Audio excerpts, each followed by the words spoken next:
किसी ने बड़े कमाल की बात कही है कि जब इंसान अपनी गलतियों का वकील और दूसरे की गलतियों का जज बनता है तो मानो जनाब फैसले नहीं फासले बनते हैं। आज एक बार फिर हाजिर हूं बीके स्टूडियो से विनोद कुमार। ये छोटी सी कहानी आपको देखो क्या सिखाती है। चलो शुरू करते हैं। एक क्लासरूम में एक टीचर बच्चों को एक बहुत अच्छी कहानी समझा रहा था, सुना रहा था। और उस कहानी में जब एक शिप पे एक फैमिली थी, एक मियाँ बीबी और उनके एक डॉटर थी। तो जब शिप पे जा रहे थे तो जब समुद्र के बीच में पहुंचते हैं तो एकदम से बिजली कड़कती है और तूफान आता है। तो कैप्टन, जो शिप का कैप्टन था, वो घबरा जाता है और वो बोलता है कि अभी हमें शिप को छोड़ना पड़ेगा, नहीं तो सब के सब मारे जाएंगे। तो जब उसने इमरजेंसी बोट निकाल दी, छोटी छोटी बोट होती हैं शिप के अंदर इमरजेंसी, वो निकाल दी। तो जैसे ही सब लोग उस बोट के अंदर, उन लोग छोटी छोटी बोटों में बैठ के जाने लगे, तो लास्ट में एक बोट बची और उस बोट के अंदर सिर्फ एक ही आदमी बैठ सकता था। लेकिन जो एक फैमिली थी, एक हस्बैंड वाइफ और उनकी डॉटर थी, डॉटर ऑलरेडी बोट में बैठ गई थी और अब हस्बैंड और वाइफ में से किसी एक को बोट में बैठना था। तो सडनली हस्बैंड एकदम से डिसीजन लेता है और वाइफ को जोर से धक्का मारता है और खुद बोट में चला जाता है। लेकिन जो शिप में मरने जा रही उस औरत ने अपने पति के लिए एक छोटी सी लाइन कही। तो जब यहाँ पे क्लासरूम में टीचर थोड़ा सा पॉज लेता है और बच्चों से पूछता है कि अब उस औरत ने क्या बात कही।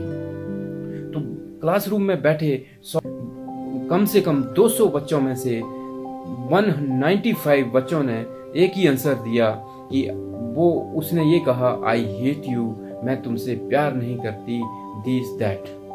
लेकिन जब कहीं पे कोने में एक बच्चा बैठा था शांत सा, तो टीचर की नजर उस पे जाती है और टीचर उसको बोलता है कि चुपचाप शांत बैठा है, स्माइल कर रहा है, तो तू बता उस औरत ने क्या कहा।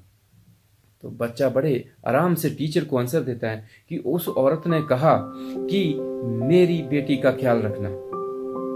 तो टीचर बोलता है, या तो तूने कहानी सुनी है या तेरे को पहले से पता है, तो बता इसमें क्या क्या राज है। तो बच्चा बोलता है, नहीं, मैंने पहले कहानी नहीं सुनी है, लेकिन मेरी माँ ने मरते टाइम मेरे बाप को यही कहा था कि मेरे बच्चे का ध्यान रखना।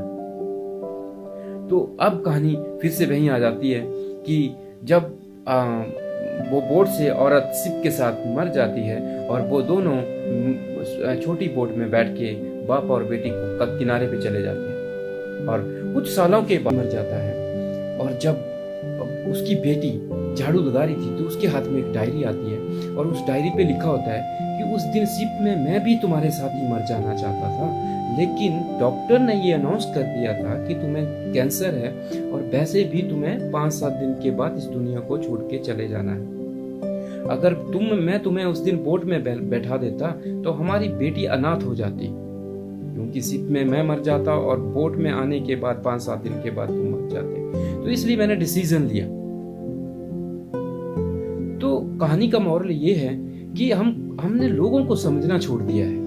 हम छोटी छोटी बातों को लेके उनके साथ उलझ जाते हैं, उनको समझना छोड़ दिया। कई बार किसी गलती के पीछे भी बहुत बड़ा रीजन होता है। जरूरी नहीं कि जो दोस्त होटल में आपकी पार्टी का बिल दे रहा है, आपके खाने पीने का बिल दे रहा है, उसके पास बहुत ज्यादा पैसे हैं। नहीं, वो पैसे से ज्यादा अपनी दोस्ती को अहमियत देता है। जरूरी नहीं कि आप कहीं पे भी छोटी छोटी लड़ाई होने पे कोई आपसे सॉरी मांग रहे तो वो गलत है। नहीं, उसे अपनी रिश्तों की पहचान है, अपनी रिश्तों की इंपॉर्टेंस पहले है। दोस्तों, जो हमें कभी भी हमें किसी के ऊपर ऐसे गुस्सा नहीं होना चाहिए। कभी भी हमें किसी की गलती को उसे कोसना नहीं चाहिए। पहले उसकी सतह तक जाओ, उसके स्तर तक जाओ, उसकी नींव तक जाओ कि उसने ये ऐसे करा क्यों। इसलिए मैं कहता हूँ कि हमने लोगों को समझना छोड़ दिया है कि उसने करा कैसे, करा क्यों।